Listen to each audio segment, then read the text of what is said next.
Hey guys, it's Mandy from the Savvy Groomer here to talk about Dave Ramsey's Entreleadership.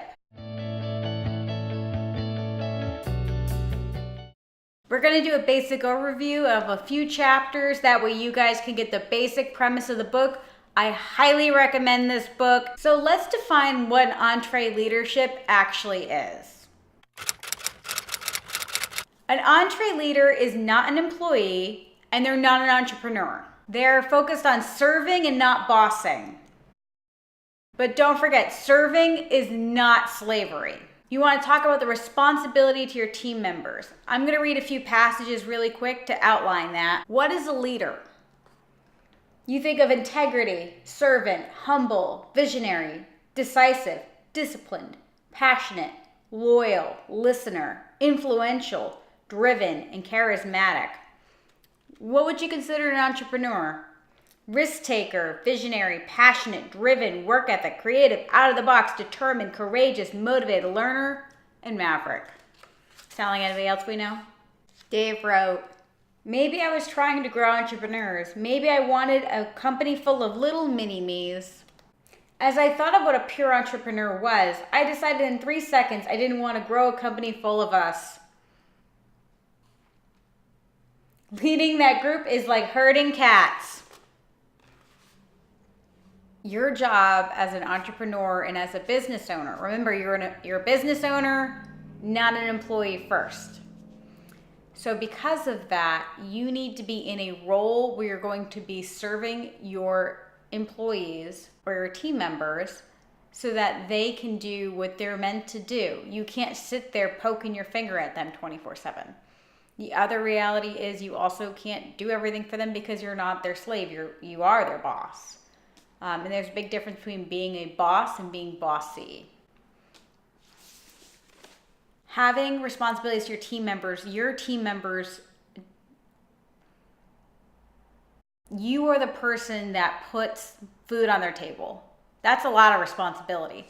And because of that, you have to make sure that what you're doing actually makes sense, because if you go under, they go under. Their entire family goes under. It's a lot of pressure. And so because of that, you have to acknowledge that you have a lot of responsibility for the people that are on your team. Start with a dream, end with a goal. It's gonna sound kind of crazy, but not only do you need a mission statement, but you have to have a personal statement for your own self. And the reason why is because like any classic entrepreneur, like I am, like you probably are, you're super scattered. Goals are visions and dreams with work clothes on. I love this quote when I was reading this chapter. Pretty much what it means is that without set dates, you are not going to accomplish anything. If you don't get to work, if you don't take action, you're never going to achieve anything. Again, a lot of pressure, but that's part of being a business owner. Dave also talked about Zig Ziglar's Wheel of Life. If you haven't heard about it, there are 7 parts of your life. Those parts are career, financial, spiritual, physical, intellectual, family, and social. Generally speaking, most of us are better at some than others. I'm very great at the career and financial, physical sometimes, but family and social, I'm terrible at. I have a very bad habit of putting family last. So with that, what are you lacking? And you have to actually plan those into your day, or at least your month, because sometimes there's not enough time in the day. Which brings us into our next chapter. Flavor your day with steak sauce. I thought this was such a great point about being a business owner. This chapter talked about time management, what's urgent and important, and what's not. He talked about simplify and finding time to enjoy. I really hope you guys read this book because I can't even go into everything he went into. These are just very basic concepts of what he talked about. And I would really do a disservice to you guys if I didn't just tell you and have you go read the book. When doing time management, it's so important to line up everything as what is urgent and what can be done tomorrow, what's important and what's not. And so some things are important, but not urgent, and then some things are not urgent, but they're important. So being able to categorize that and really find your timing is going to be so important if you're a business owner. You cannot do physically everything. And then when you're doing your business tasks as well as your personal tasks, you have to decide where those fall into your categories. The spineless leader. This chapter talked about fear and remembering you have options. What that pretty much meant was Dave was talking about how a lot of times when we're backed into a corner, we only have two choices, right? It's left or right. But we don't ever look up. We don't ever look down. So if you're backed into a corner, it's time to think outside the box. Or are there ways of escaping or growing that you hadn't even thought of? Taking the right amount of time. Often we rush into decisions or we drag our feet. What are you doing in your business? In your personal life? I find I'm like that, kind of like when you're driving a car, I'm either like, or I'm like slammed on the brakes. What do you do? Why do you do it? He has some great tips in his book about how to stop those behaviors. Again, there's too many to even begin. This was a great book full of lots of strategies.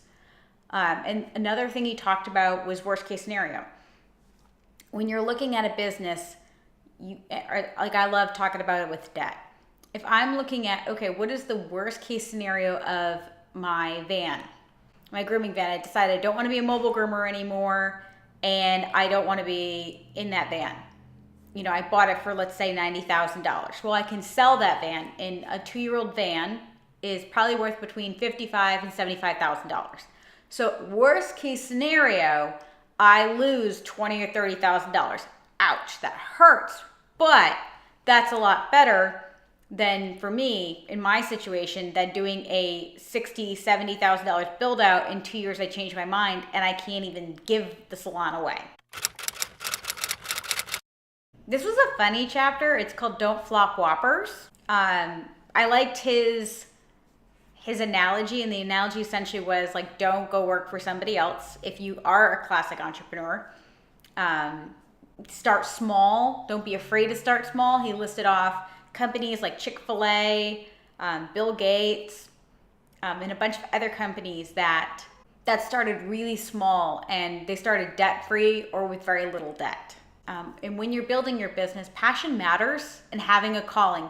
Having your why you're doing things is so incredibly important. I want to say this quote from Seth Godin that Dave put into his book, and I thought it was so great. Instead of wondering when your next vacation is, maybe you should set up a life you don't need to escape from. So wise. It's true, right? Business is easy until people get involved. So it's like running a one-person shop, much easier than adding employees. In this chapter, he talked about how turnover is so bad for business. If you're in the grooming industry and you've had employees, turnover is such a problem. He actually gives a lot of action steps on how to hire better. I've used these. I know a lot of people who have used them. You really want to hire slow and fire fast. So you can't just take any groomer. It's not even about the skills. It's about, does this person have integrity? Does this person want this job? Does this person want to stay loyal to your job? All of these questions and more. Dave also broke down the ways that he deals with reprimanding and firing, which I really appreciated, because that's where I really struggled as an entrepreneur when I had my shop and employees, was making it clear as a leader what I expected and what I didn't, how I implemented change and measured it, and then if I had to let someone go, how do you do that? What's the best way to do that? And in this chapter, he does do that, and I appreciate it fully. A perfect example of what he says essentially is get it in writing. Give them measurable goals. If they're doing something wrong, sit down and decide, is it your fault or is it their fault? For those of you guys who've read The Total Money Makeover, it's essentially, he goes over a chapter of financial peace for business, which I really appreciate, which is, again, the 7 baby steps and how he applies them to his business. This is invaluable. I think that this is so important for those of you guys that want to run a business debt-free or with lower overhead. His basic points is avoid debt in your business, budget, make sure you're accounting, and act your wage. A lot of times we want to live way above our means. He also talks about the emotional point of saving and giving, why it's so good for our souls. Dave uses this analogy saying it's a map to a party. And obviously this is really outdated because I would just Waze it or Google it and figure it out. But instead it's all about how having proper communication equals success. And some of that communication can be through meetings, it can be through reports, it can be through emails. How are you communicating with your employees? And he also mentioned that everyone forgets, and this is why we really struggle in the grooming industry, is managing by walking around. If you are grooming 5 to 10 dogs a day, you can't manage by walking around. So you can't go up to your groomer and say, hey, I noticed you're struggling with this. Can I help you? You can't do that. You can't help them tweak things. You can't help them grow. You can't be the technician and the manager and the entrepreneur all at once. It's just not possible. People matter most. When you're leading your team, you need to think about leading for loyalty. What does that even mean? It means, would you be loyal to you? Would you? Are you such a great boss? Why are you a great boss? Why do you perceive you're a great boss? Will they perceive that you're a great boss? Having fanatical integrity. Say what you mean and mean what you say. Back that up. Be willing to do it. Having unity in your team. We often forget that we want to be treated as equals. It's about being treated with respect.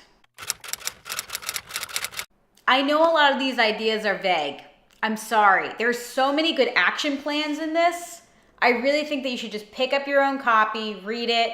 The audiobook is awesome. I'm an audiobook person, so I put my AirPods in and I can listen when I'm grooming or when I'm taking the dog for a walk. It's about a 6-hour audiobook listen, and Dave's really funny. I love the way he talks. There's lots of great fun stories. This is a book I cannot suggest enough.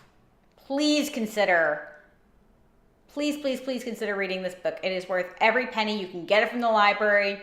Do what you got to do. As groomers, we can grow so much from this book. This isn't even half of what's in here. There's so many good nuggets. Thank you so much. Feel free to like, subscribe, or check out our website, www.savvygroomer.com.